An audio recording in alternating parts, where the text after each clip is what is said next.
Hot Springs Village Inside Out is a closer look at the greatness of Hot Springs Village, Arkansas and the surrounding areas. People, places, experiences. Hot Springs Village is one of the most beautiful places on earth. Join me, Randy Cantrell, and my co-host Dennis Simpson as we engage in weekly conversations to explore Hot Springs Village Inside Out. Today's show is brought to you by Central Arkansas's favorite radio station, KVRE. Find them on the dial at 92.9 FM. Stream them live at kvre.com. Ken Unger is our guest today. Ken is the Director of Public Services for the Hot Springs Village Property Owners Association. RE/MAX of Hot Springs Village. The award-winning RE/MAX of Hot Springs Village is the largest real estate office inside the village with over 30 full-time agents and support staff. Visit them to learn more about this beautiful place to solve your real estate needs. Call them today at 1-800-364-9007. Find them online at explorehsv.com. They are RE/MAX of Hot Springs Village at 1-800-364-9007 or online at explorehsv.com. Ike Eisenhower State Farm. Ike and his award-winning team have been serving the insurance needs of folks all around Hot Springs Village since 1998.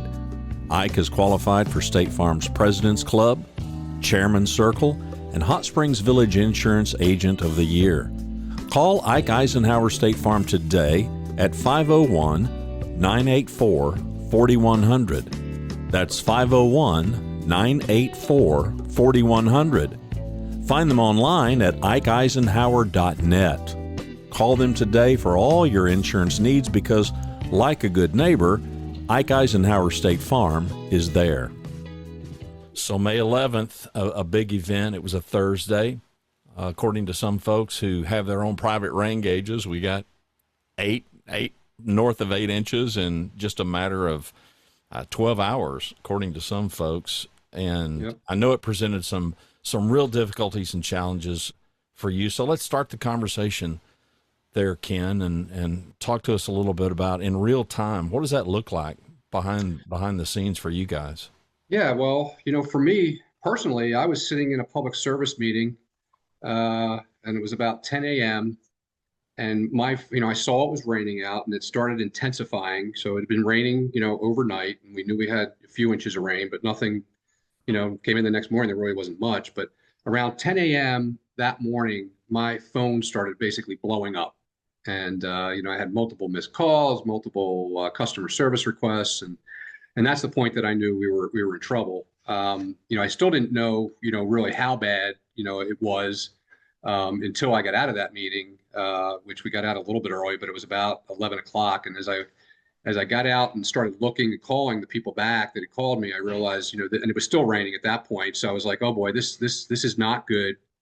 And, I'd engaged my streets team to see, what was going on. And my common property guy, Todd Knowles, who I know you know well. And, and of course, they were already getting inundated as well with requests for drainage relief issues that were happening across the village. And, in addition, started getting texts, from some of them. We had a car submerged that happened that morning.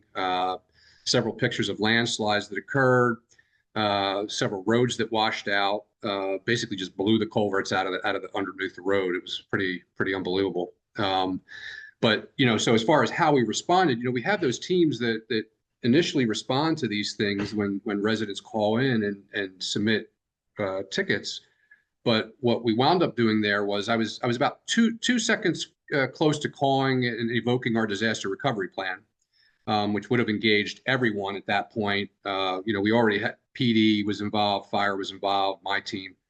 But what I was able to do was actually reach out to all of my other superintendents and say, hey, we have an event here that goes beyond the capabilities of that department.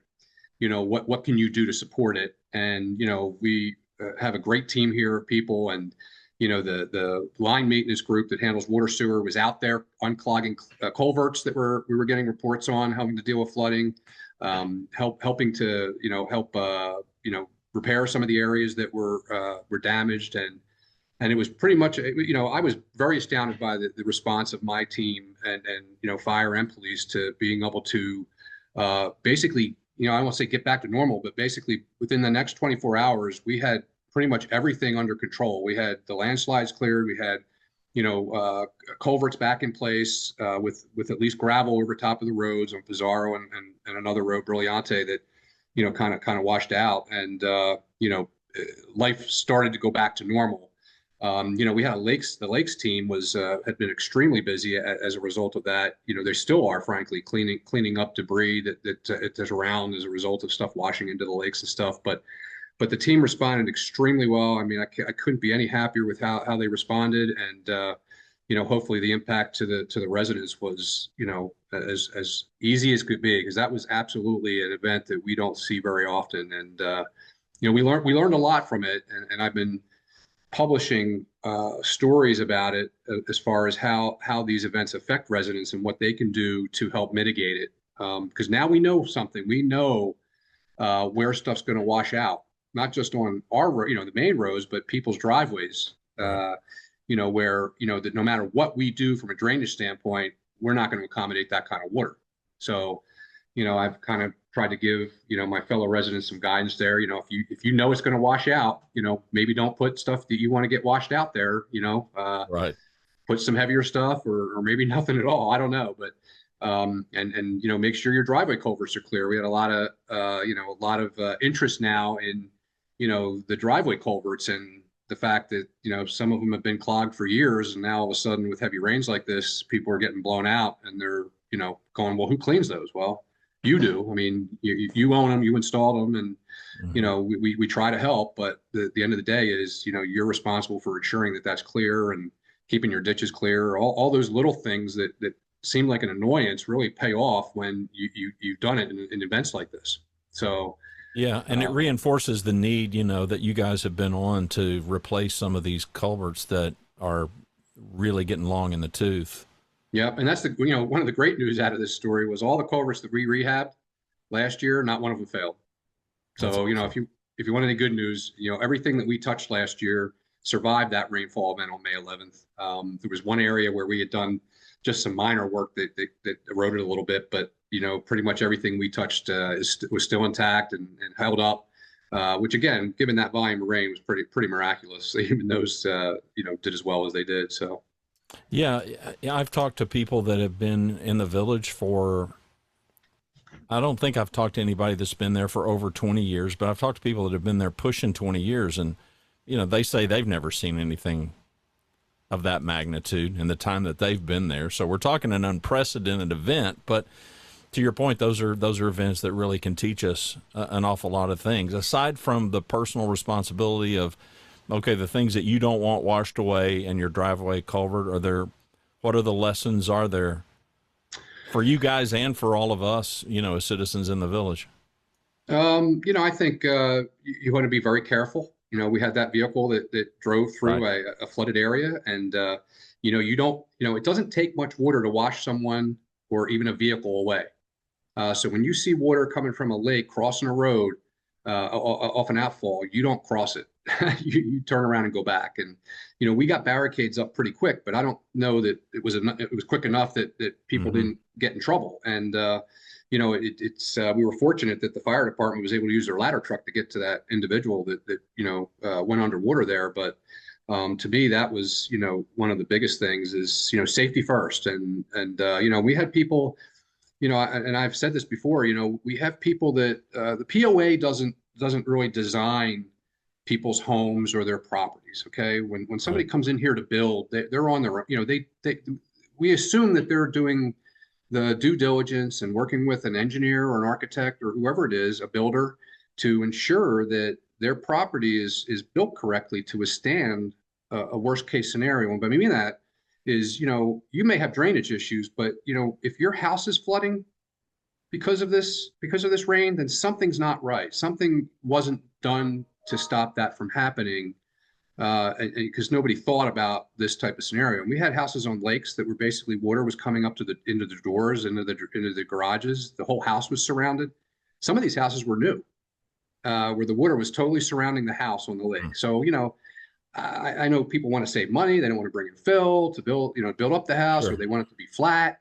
But you got to be thinking about these things. Or we have people that have driveways that go right down to their house, Yeah. and they don't put drains in or make sure it's pitched or comes back up, sloped enough, and water runs right into their garage and stuff. And there's nothing the POA can do about that. And we don't, we aren't involved in that process. The ACC committee is looking at architectural elements, not engineering elements of property.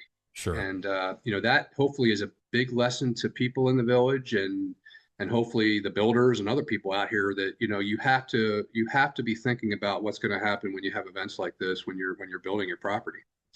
And from our standpoint, the POA standpoint, I mean, I think, like I said, we did about as good a job as I could have expected in clearing roads, putting up barricades to stop people, and repairing the roads that were damaged. But we could always do better. I mean, I'm sure there's, we haven't done a full debrief. We're still working on cleaning up some stuff. But Sure. like the Lakes group, we're going to talk about methods and procedures on when we have major events. What it involves and how we get out there and clean stuff up, and we'll see what we come out of it. But those were the couple of the big things I think that struck me. Yeah, and these kind of tests, I mean, for those of us that have ever been in leadership positions in organizations, I mean, these kind of tests, man, they really serve a great value once you go back and do the debrief, or the autopsy of the event, to see, Yeah. And you kind of see where people shine who we probably thought they would anyway, but Yeah, and I'll probably, there are we some hero moments.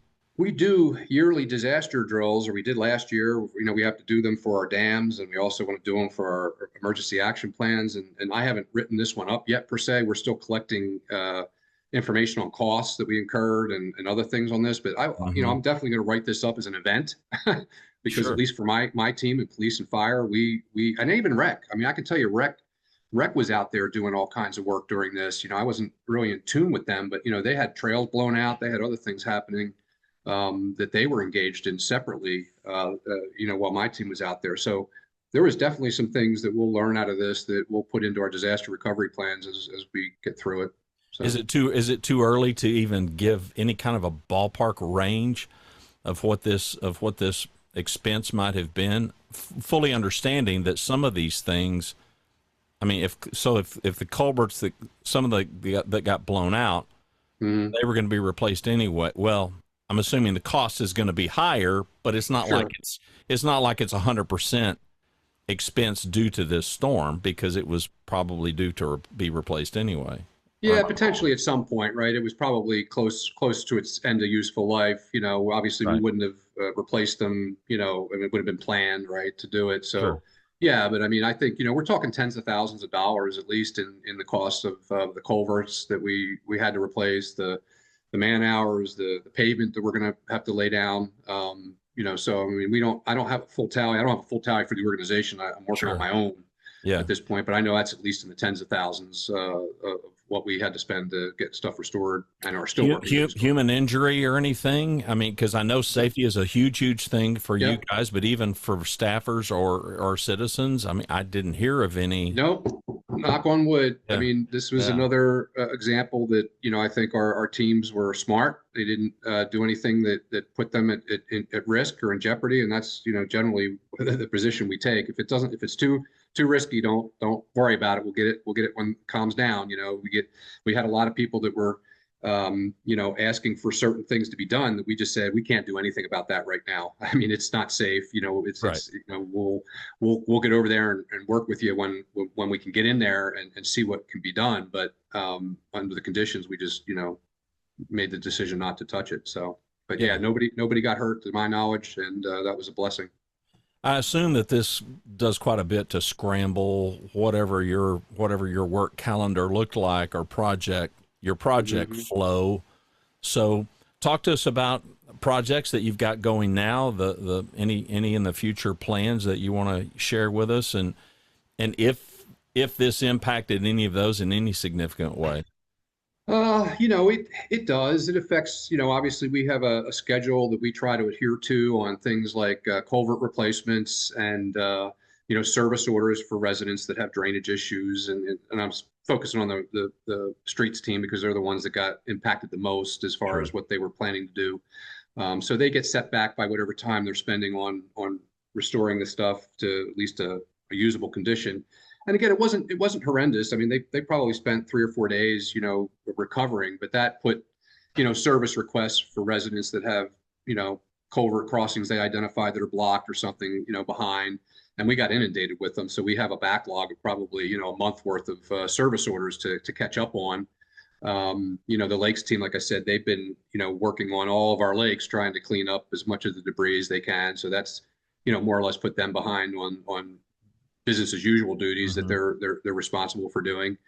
The road team, common property team, a lot of down trees, had to respond to those. Right. But I mean, most of the organization right now, I'd say, is back and doing business as usual.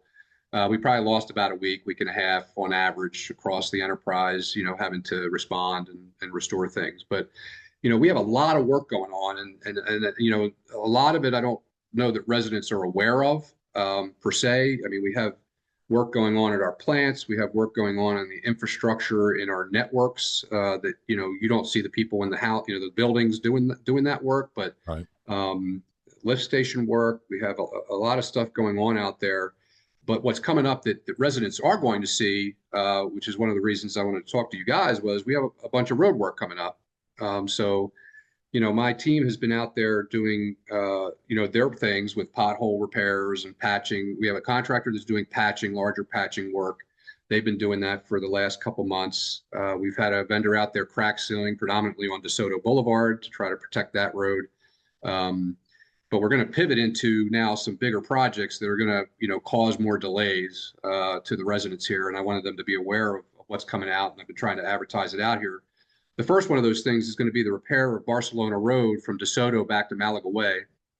So, the residents over there have been struggling and with the conditions of that road, having to do with the super pave layer that was laid there that's been failing. And, it's very difficult to patch because it's thin. And sometimes the patches cause more, rough ride than the pothole does. But so we're actually going to mill, which is basically take off the top 2 inches of pavement. We're going to use that millings in other spots in the village, like some of the boat ramps over at Orange Grove Park. We're going to put some millings down there, or Grove Park. I mean, sorry, got that confused with a project I worked on 40 years ago. All right. But so we'll do that 2 inches. Then we'll put new asphalt down there across the whole road, restripe all that. And then we're going to seal the balance of North Barcelona and South Barcelona, where we didn't get to it last year. We did some of South Barcelona where we fog coated it and restriped it. So we'll protect the rest of that road that's been crack sealed for the most part, and restripe it. So that'll hopefully be protected and in good shape for the next several years. We're also going to do some milling on Balearic, closer to the Coronado Center. As you leave the Coronado Center and make a left, there's some really rough areas on Balearic Road there that we're going to mill and replace sections there. And then what are the give me some ETAs here and some timelines so that so the June time frame is going to, Balearic is going to start in the June time frame here. They'll probably move to Balearic shortly after that. So that'll be going on, for the most of June. I think they're getting ready to start within the next week or so. I think this is supposed to air on Friday. Yep. Hopefully the following week they're going to get rolling, is my hope. Weather dependent, obviously. Sure. And then, that should take them a few weeks. Now we'll detour most of those areas. So people, we won't be able to detour obviously where we're doing 1 lane on Balearic, but on the Barcelona route, we'll be able to detour residents around that. And that'll allow them to finish faster so that there's, less inconvenience, hopefully, in us doing that project, because we're doing both sides of the road at DeSoto there. Now, a project like that is going to take how long? It should take a couple weeks, no more, Okay. maybe a week. I mean, it depends on how the weather. Yeah. A lot of it Weather and depends all on the that. weather. Sure. But I would imagine within 2 weeks we'd have that pretty much wrapped up. And then the fog sealing probably isn't going to happen until the July-August time frame. Okay. We have some other work over there that we're doing on Barcelona, having to do with some forest management. and I definitely want to talk to you a little bit about what's happening there, because we got a problem in the village that, we've been kind of talking about a little bit with beetles, Yep. but it's kind of manifested into some bigger issues. Yeah, in and we're fact, going to have, you and I are recording this on Tuesday, June the 6th, and just today's episode was an episode that we did with Todd about some okay. of those issues. Yeah, and it's getting bad, and you're going to see some things happen that are probably going to be shocking, frankly, to most people. But if we don't do it, we're going to stand to lose a lot more trees than what we would if we went in there and took them out the way we're Yeah. planning to Well, take them out. I made notes, so I'll remind you to circle back around it so you can keep Yeah. finishing your road work. Yeah. So the other big project we're going to do is, we're trialing a new process here because we have areas in the village where, the roads as they were built were basically surface course pavement put on top of some amount of stone, and not necessarily everything that you need for a good road base to support the type of traffic that we see here. And we're going to trial a new process called full depth reclamation. And what that involves is you take off the top 2 inches of pavement. We're going to use those millings somewhere else again in the village, so we'll make reuse of all that stuff. And then you take a certain amount of depth below that, and in this case, we're going about 12 inches, and you basically churn it all up and you add cement to it. So you take the remaining pavement depth that's there, which is in the case of Madeiras, which is where we're going to trial this, it's about another 2 inches of pavement. There's about 2 to 4 or 5 inches of pavement there. They just overlaid the surface course with another surface course layer several years ago. So we'll mix all that up and create about a 12-inch base that's effectively concrete. It's a mixture of pavement, stone, whatever else is there with cement, and they'll roll that out. They let that harden.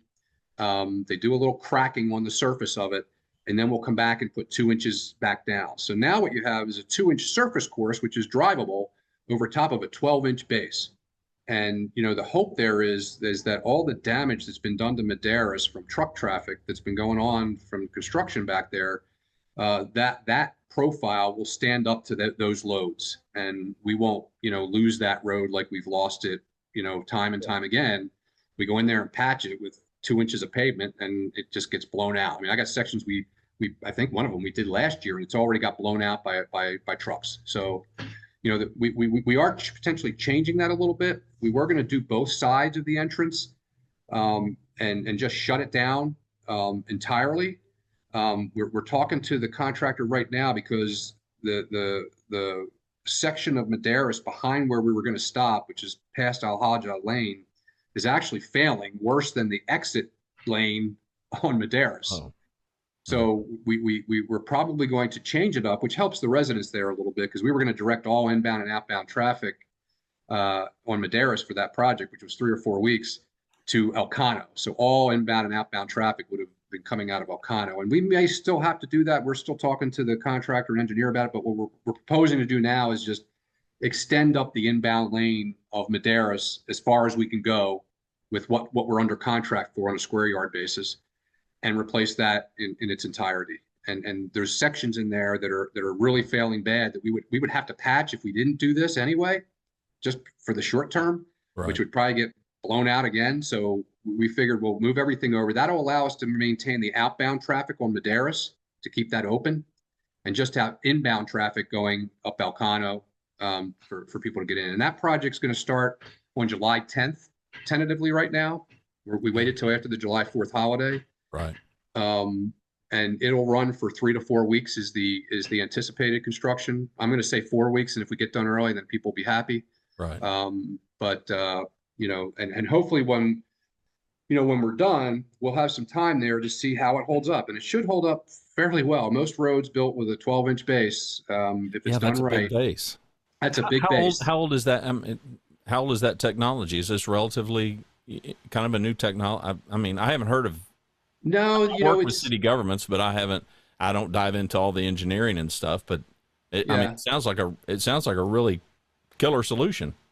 Yeah, it's not new, but it's not been necessarily readily used in normal paving operations. There's been a process called lime stabilization, which has been used on a more regular basis, which helps. It sucks the moisture out and helps dry up the sub base. Mm-hmm. It doesn't necessarily turn it into concrete like this does. This is used in more rural areas, frankly, that have less money to spend on Right. road reconstruction. If you look at what it does, the thing I like about it is it really cuts down on the truck traffic, because instead of me having to rip all that material out, haul all of it off, and I probably wouldn't get to use it, right? Because Right. it'd be in chunks. Yeah. And then I'd have to haul in base Yeah. material. Now you just churn it. Now I'm just churning everything that's there. So there's a lot less truck traffic, and frankly, it should result in a faster process too. So, where it could take weeks to, more than weeks to do it, hopefully we can get it done. That's why I'm not committing to get it done faster than 4 weeks, but my hope is it's actually done quicker than that. And we have a base now that's even more structurally sound than if we had to reconstruct the road with 6 inches of stone, 4 inches of base pavement, and 2 inches of top coat. So we'll see. And if it works, now we have an answer, and it's about 30% cheaper, by the way. When we compared the cost we got to what their estimate, what they know it costs to actually reconstruct a road, it was about 30% cheaper. So, there's a lot of positives for us to try this, and if it works, we may go down the rest of Madera, keep on going down Madeiras, where we know we have horrible base, and keep reconstructing. We don't have to do the whole road. We can just do sections of it too that are in bad shape. There may be areas where there's who knows what's under the road that we want to do this to. So, but my thought is we're going to do basically both sides of Madeiras on that inbound and outbound lane as part of this, and then we'll see where it goes from there. And we can do this, I think, on a spot level basis. We don't have to do major stretches. But the other facet to this that I think I'm trying to solve, and this goes with the milling over on Barcelona. When the roads were built, they weren't built with what I would call great slopes for water to run off.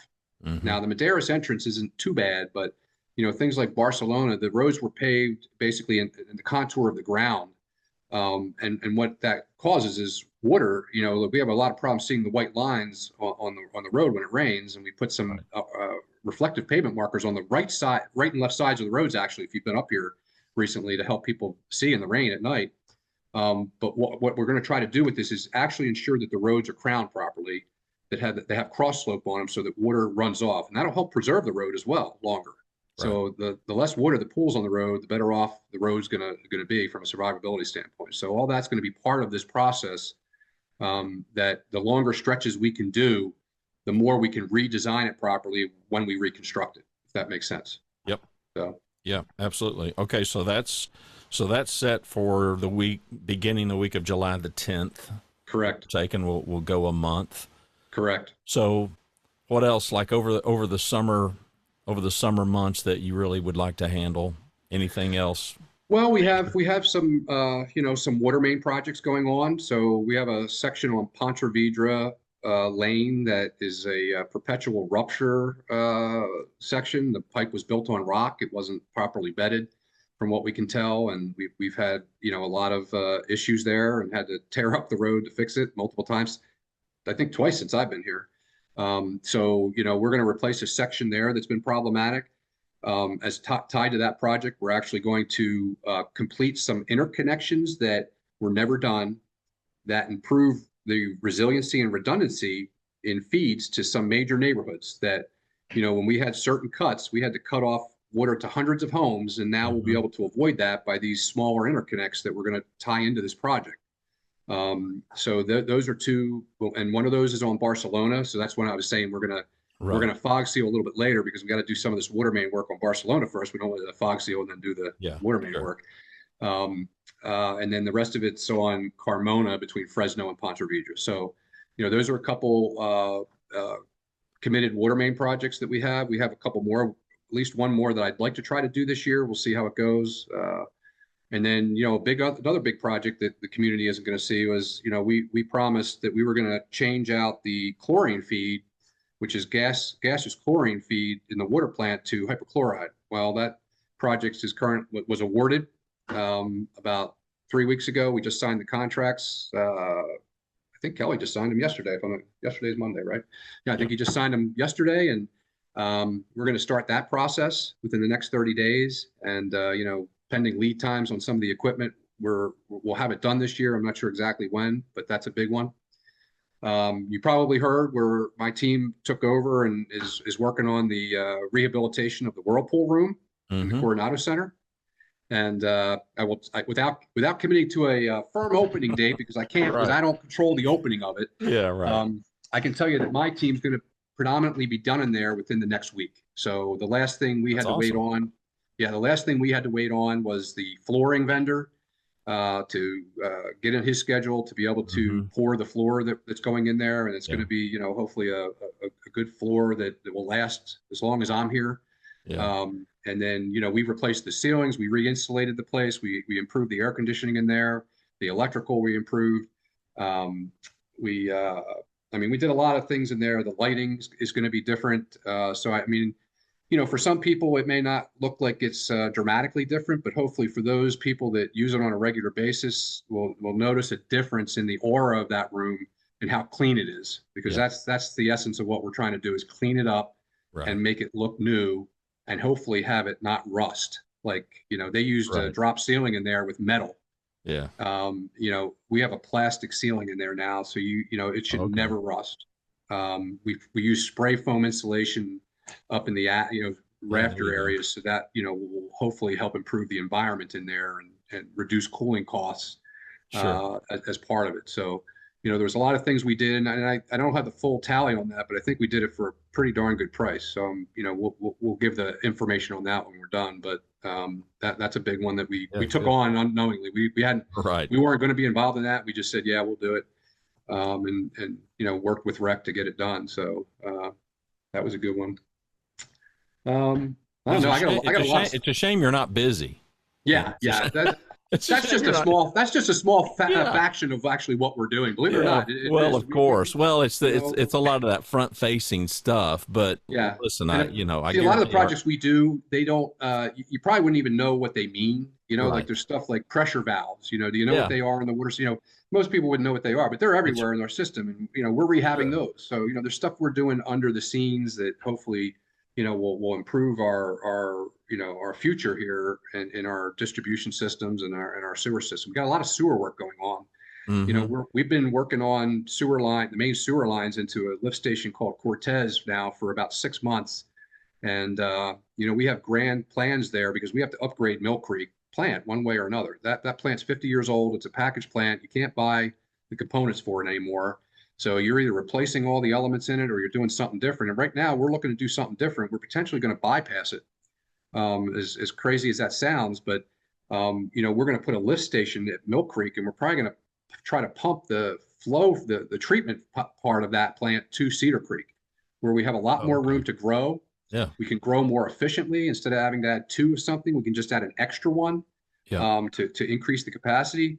And we'll use Mill Creek to handle any overflows that we have, because we have a problem here with a lot of infiltration and inflow during rain events into the western part of the village. And, we've been trying to fix those points of inflow into the system over the last 6 months, identify them, improve getting flow to the plant, so that we know what we have to deal with. And we're getting ready to go talk to DEQ about our plans, so that we have their buy-in before we present it even to the board, so that that we know we can do it, and then start working with the board and the different committees to lay it out for the community to see and present it. But the goal is to fix problems while putting us in a long-term position to handle the growth in the village, and not have to worry about how things are being handled.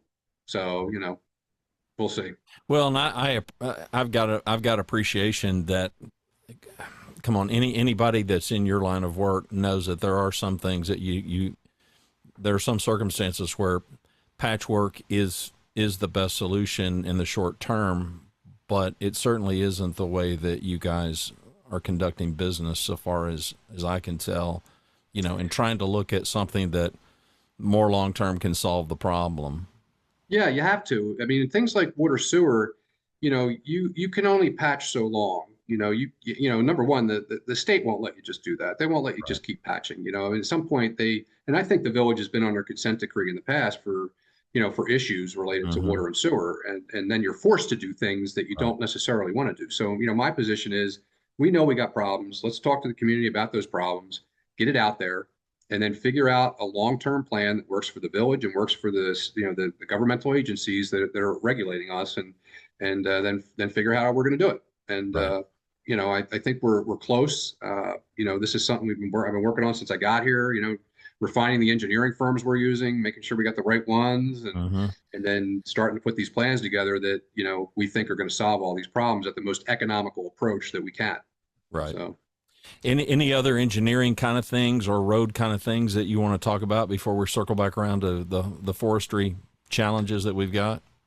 I don't know. We have a lot of stuff going on.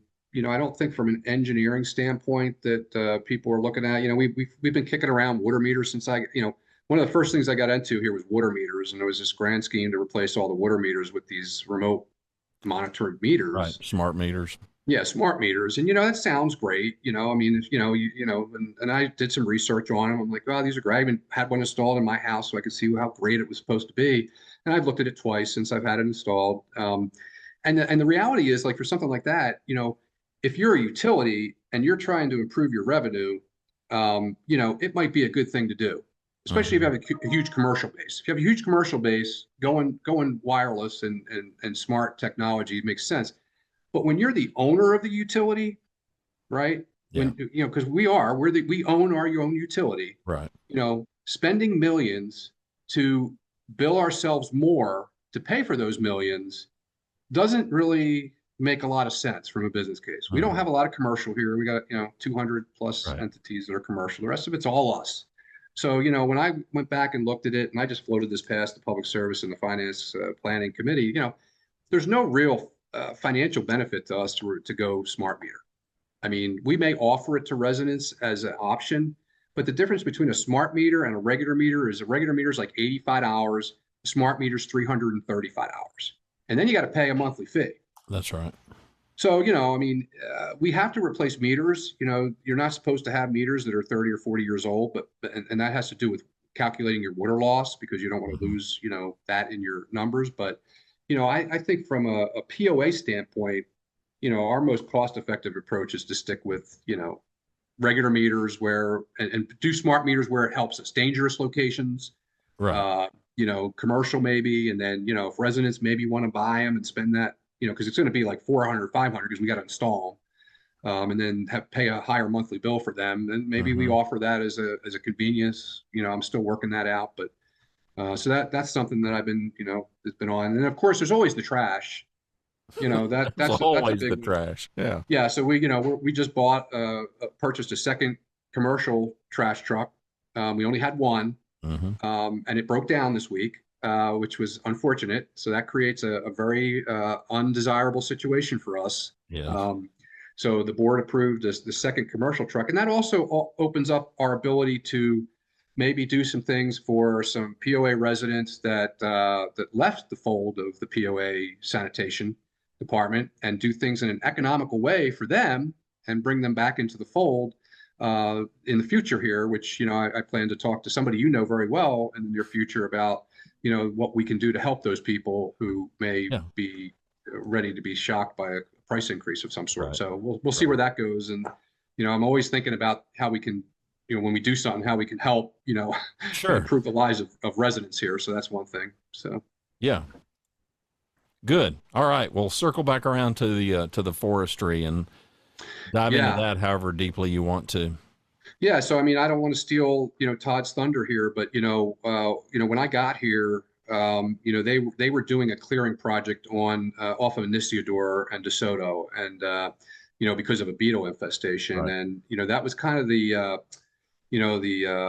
beginnings of this problem that the village had. And, the residents around that area were not happy with that clearing. And I understand, because some people like to have a nice buffer and woods behind their house. The problem is that the beetle infestation that we're experiencing is not one that you can gracefully address on a select few trees. So, even that area where we cleared, there are trees still dying.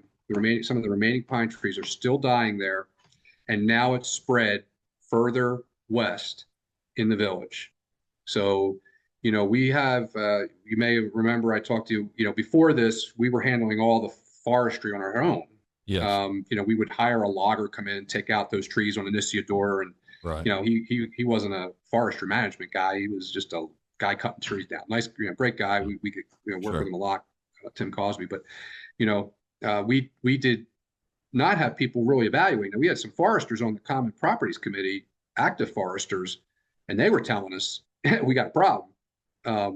But we entered into a relationship with Green Bay Packing, who is our next door neighbor, as it turns out to be. And they pretty much substantiated to us that we have a problem. And then to top that, we have this other disease going on. There's a needle disease hitting us now. Yeah, that fungus. which is also deadly to trees. I think the survival rate I heard was like at best 15 to 25%, something like that. When it hits the top crown of the tree, Yeah. you can kiss it goodbye. Yeah, it's brutal. So, we have a choice to make here as an entity. We can either get proactive and start doing the forest management that needs to happen, which means tree clearing, to take the trees out, while they still have value. So before the beetles get to them, right? And get some revenue hopefully tied to that. Or we can wait and have our trees decimated and have stands of dead trees like we had on Anissiodora spread all across the village, off on our golf courses right now. They're actually got to the golf courses. There's some on Isabella, and I just went through Granada this weekend. There's trees that are showing signs of it on Granada, so it's moving west. And if we don't get aggressive with this, we're going to lose a lot of trees, and it's going to be a cost to us, as opposed to getting them out of here now, protecting the balance of the forest and getting paid something for it. So, we are meeting with the forest management guys tomorrow, the logging component that's coming in here, and trying to lay out a schedule of where we're going to try to attack. And we may be working with multiple loggers to stop this. I don't even know if one logger can do it on their own. We may have some of the smaller guys we've used in the past helping us, as well as these bigger guys from Green Bay Packing to get in here and just, they told us that in some of these areas, if you don't clear cut, in some cases, 100 yards around the area that's infested, you're just going to keep losing trees, and you have to burn them. I mean, they said this fungus, if you don't burn the trees, those spores will float in the air and hit other trees. So, we may be having a big bonfire sometime later this summer too, after we get done clearing some of this area. And frankly, as a community, we used to do this. We had some type of forest management program, and it went away. And we have to do forest management to avoid these types of situations that we're experiencing right now. If this doesn't prove to the community why we need to do forest management, nothing will. And if anybody thinks that we shouldn't, come over and look at Anissiodora, come over and look at some of these, go to the Nature Conservancy. There are blocks of trees that are just gone, and that is not stopping unless we stop it. It'll blight the entire forest if we don't stop it. So, you're going to see activity there, and that's part of what else is going on in Barcelona. We have some areas there that I think we have to take out some of these trees to either protect the forest areas or stop it from spreading. We don't see it over there really yet, but better to be proactive and start addressing some of this. So we figured if we're gonna fog seal Barcelona, we might as well go in and thin out the trees in some of those areas to protect them, so we don't have to go destroy the pavement afterwards. So we're gonna try to hit maybe some of those areas, and then we're definitely gonna hit the east side pretty hard, where you see all these brown needles coming, because those are dead trees. Yeah, and these threats are, both these threats are airborne, and so I mean, I get that distance that you'd have to clear. The good thing is things grow back. Yeah, they do. Nature really flourishes. I mean, any of us who have gone through places where there's unfortunately been some kind of a forest fire, it's amazing. It's amazing to me how quickly I have seen areas of the country where I have seen it shortly after such a disaster as that, which we're not comparing this to that at all, but Yeah. Well, I don't want to. That's why I'm trying to do what I'm doing. I don't want to. exactly. Nature has a way of really rebounding. Well, But I to think your it comes points, down to the canopies, right? I mean, if the yeah, canopies are covering the sun to the lower level trees, yep, they don't grow as fast. As soon as you that's take right. that out, they start to grow. That's So right. you're right. I mean, That's it right. may not happen as fast as people want, but before you know it, you start having these trees growing up. I mean, Yeah. Well, we've had Barton Langford, and we've had a number of people on our show who are, yeah, who are really expert yep. in That's this who I'm relying field, on. and they all tell us the same thing. They all tell us that this for the good of the forest, of the trees, you got to do it. The Yep, problem that we're having with a lot of these things is some of this stuff hasn't been done. yep. Whether that's due to neglect or just not knowing. I'm not gonna judge it, but I don't know. I think I would hope that we all feel some sense of stewardship. We do bear a responsibility. I mean, this place Yeah. existed long before I found out about it, and I'm Well, and and, the and I'm reality certain it is, will outlive me. So well, and the irony on some of these are, which I don't know if people realize, but if you look at some of these stands, right? I mean, they were all mhm. planted. A lot of these Right, stands were planted. They were right, planted by Deltic or whoever owned, that's Weyerhaeuser right. who owned these Uh-huh. lands, right? So they were actively logging them. It's not like these were nature's trees that Right. were taking off the face of the earth when we take Yeah. them down. There a lot of them Yeah. were planted for harvesting, and That's right. it's intent. Their intent would have been to strip clear it, right? Yeah. But even in a forestry management standpoint, you got to have a certain radius around every tree so they can grow healthily, Mm-hmm. become healthy and stay healthy. So that's what we're trying to get to and what we're going to hopefully manage to. But until we get these disease trees out of here, the trees with the beetles out of here, we don't stand a chance. So that, it's going to look a little severe probably at first as we start this process.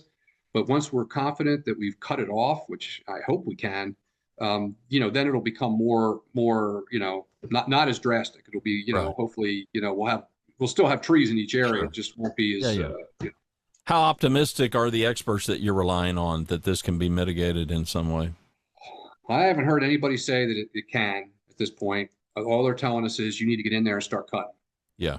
If you don't take them out, they're all going to be dead in a year, and you're going to be paying to take them out, or they're just going to be dropping on the ground. So, you know, Yeah. um, I think, I think because of and this is my understanding because I'm not an expert in any of this. I mean, this is all based on what I'm Sure. hearing from the people that we're dealing with, and even Bart and Max that you talked about. You know, they don't even know what this one disease is that's hitting these pine trees. I Mm-hmm. mean, this is at the state level, and even in other states here where it's hitting, they don't really know how bad it is. They just know it's killing trees. So I don't think anybody can, with a straight face, tell you that hey, we can really stop this. But if you don't do something, then you're definitely not stopping it. Right. So clearing where there's dead stands and around those dead stands is the best attack that I'm aware of right now that we can do. It's not like something we can spray on the trees to Yeah. stop the beetles or stop Right. this fungus from going. You got to take the trees out. You got to burn them. Yeah. If they have this on it now, we'll see. But Yeah. Well, the good news is we are surrounded by a lot of experts that know a whole lot more than you and I combined about this stuff that we can rely yep, on. So there's that. yep, All yep. right. What haven't I asked you? What haven't we talked about that that maybe we should before I let you get back to your busy schedule? I don't know. I mean, we've had a lot of other topics that have been floating around. We talked a little bit about driveway culverts. There was a big, I've tried to do a lot of education on grinder tanks related to sewer. Yes. So, maybe I'll throw a Yeah. little blurb in here on that is because, not a lot of people move into neighborhoods that have a pressurized sewer system. They have a line come out of their house. It's gravity. Right. Everything just flows downhill, and life's good. And Mm-hmm. in the village, we have this little different setup. In most of the village, there are areas where there is gravity, but in most of the village, we have some form of a tank and pump system that takes your sewage from your home and pumps it into the sewer system that ultimately gets it to a lift station that gets it to the sewer treatment plant. And over the course of history here, At least as I understand it, because I'll tell you, when I first moved here and had one, I didn't really know either. I was just like, hey, there's a round thing in my yard, it works, I'm happy, right? Right. So, but the tank that your house connects to, and the line that runs from that tank that runs to the street where there's a box that the POA owns, all that line in the tank and the line from the tank to your home is actually the property owners. Part of the property owners. It's just like their water line coming in is theirs. They own it. The problem that we've had here that I found out is that the POA, because it's a different system, that people aren't familiar with, through years of experience and having to deal with owners who don't know what they're dealing with, and maybe even vendors that don't know what they're dealing with, plumbers and whatnot. Mm-hmm. We had a lot of problems with these tanks, a lot of overflowing that wasn't being fixed, or plumbers would go in and actually do more damage maybe to the tank and what was going on in there than and then the people would call the POA obviously for help. That the POA decided back in 2016-17 timeframe that for a mere $1 a month, the POA would fix the problems in the grinder tanks. And this is evolved because my understanding was it was just the pumps, that we would replace the pumps when it first started. But as it stands today, we replace everything if there's a problem, up to and including the line for that $1 a month, which after increases is maybe $1.40. I don't know, $1.35 a month that we're getting. But and really the problem is that we never took maintenance over. And we couldn't. I mean, we couldn't realistically take any kind of maintenance over. And what that means is a lot of people say, well, what's maintenance? Well, we're not going to go in there and tweak anything inside the tank. What it really comes down to is ensuring that the alarm system works. Right. So, each one of these systems, and the problem there is they're all different. Over the course of time, like today, what we install, there's a test button, you could, right. Theoretically get to. In the old ones, there is nothing. You'd have to know how to wire, ground out a wire or ohm out a wire to see, okay. to show that it's testing. I didn't know that. Yeah, my house got a test. I got a test button. Yeah. Yeah. So we can't basically tell residents, okay, well, you have to go maintain it, because we don't want them messing in the panels. We don't want anybody getting electrocuted or anything of those lines. So, what I tried to figure out here is, well, how do we protect homeowners to know that their system is working or not? And then if there's a problem, then they call us, because we can't. There's no way I have 3 guys that do this. Like, there's no way they can come out and test or check every system. And we're responding to outages every day, right. Multiple outages every day. So we don't have the resources to do testing. So I said, well, and my guys didn't want people in these, touching them because of past problems. But I'm like, we got to do something. We got to give residents some outlet here to know that their system that they own is working right. So what can we do? And what we concluded was, well, any competent electrician with some guidance, and we're putting together a method of procedure for this, should be able to test the alarms no matter what their setup is, and verify whether the alarms are working. If the alarms aren't working, then you call us and we'll come out and we'll fix them, and then we'll check the system to make sure everything's working properly when we come out for the alarms. Because I'll be honest with you, we don't know how many alarms are working or not working today. We really don't. We don't have a way to see it. The only time we come out is if we get a frantic call from a homeowner or an email through my system saying, hey, my grinder tank is either in alarm, I got an alarm, which is good, right. Or 2, my tank's overflowing and I don't have an alarm. The alarm's not working, my tank's overflowing, can you come out? And then we come out and we do what we can to fix it and fix the alarm at that time. So, I think this is the best compromise right now, is that, if residents are concerned, we're not requiring it, but if residents are concerned about whether their tank's working properly or not, they can hire a competent electrician. I'm gonna publish at the board meeting this month the method of procedure to test the different scenarios that we have out there, and they can go hire an electrician to test them. And if there's a problem, they can call us. And I just want to make it clear, because I've gotten some of this feedback. We're not saying you have to call an electrician before you call us if there's a problem. If you know there's a problem, you got an alarm or the tank's not working, you hear something strange, it's, Right. call us. That's a problem. And for that dollar, we agreed we would come out and fix it. I just want to give residents some level of comfort if they want to have it tested without knowing there's a problem or not, that they can call an electrician and pay to have somebody come out. Do we have any idea what that might cost, ballpark? I mean, how much does it cost to have your AC serviced? I mean, I don't, electrician's probably going to charge you $75 an hour probably to come out, I would imagine, to test it. Yeah. I would think. I don't know. I don't know what Yeah. electricians charge Right. today, I but don't either. I I don't don't think you either. get anybody out to your house for less than $75 these I days. doubt it. Yeah. So, I doubt it. and it's not, again, we're not asking them to have the electrician even fix it. Just, Yeah. Yeah. if you want it tested, you can hire an electrician, have it tested to make sure your audible and your visual alarm is working. And if it's Right. not, then you call us. Gotcha. But if I opened it up to say just call us and we'll come out, I mean, we'd be inundated, and I wouldn't be able to do it. I Right. couldn't do it. So Yeah, I don't want to say I can do something I can't. Right. Right. So Okay. that's probably Good info. the biggest thing out there that I've been trying to get out. And I think we've covered pretty much everything else Yeah. of Well, consequence. you got a busy summer and it's only just begun.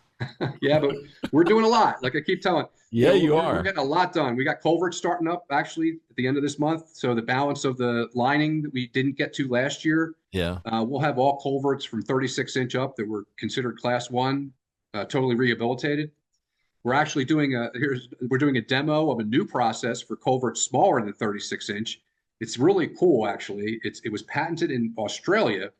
It's a thin T with T PVC in like a sheath, and it actually is like a slinky. If you can envision a slinky, it Okay. goes like this, Yeah. and it connects to itself, and they slip it into the pipe that they're going to line it with, and then they let it expand. It unfurls to expand to the inside of the pipe, and then they lock it in place, and you basically have a pipe within a pipe.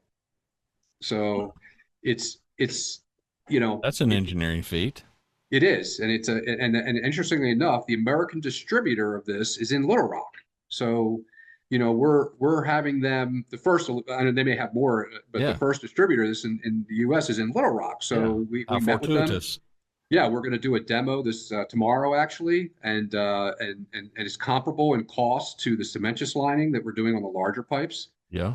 So this could be a good solution for the ones that we're doing the smaller ones where the road's already destroyed, where we just go in, we just rip up the road and we replace Right. it. We can do that very economically. We'll use this type of solution for ones where maybe the roads are in great shape. We don't want to rip it up, and it makes sense to just line it.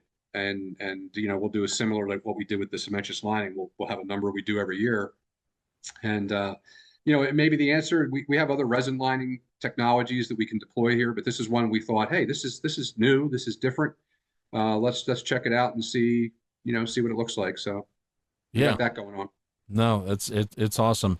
My very first, when I began to morph some of my coaching and consulting business away from business private sector, I had an opportunity with city government. My first client ever was a director of public works, Ah, and so I go in his office and I'm looking at his calendar and his schedule, and it's got everything on it. I mean, it's just this. I'll never forget. It's just this most enormous color coded chart that I've ever seen. And I said, and he's got meetings that start and stop, and then there's 2 or 3 meetings that start and stop. I mean, they're just all overlapping.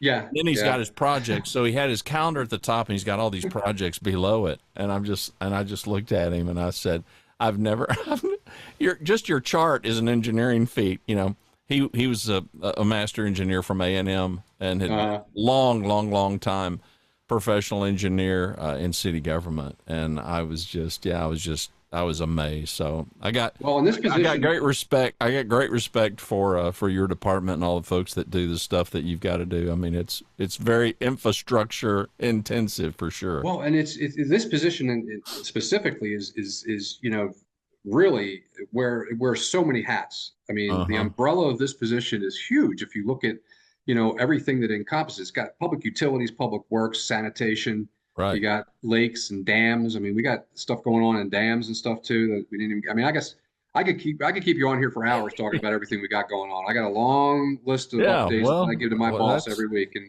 that's why you know, we keep having you come back. So yeah, I mean, there's no shortage of stuff to talk about for sure, man. yeah, Anytime. That's yeah, not at my goal all. is to get the word out to the community about what's going on. No, and listen, and we're happy to do it. Aren't you glad you retired?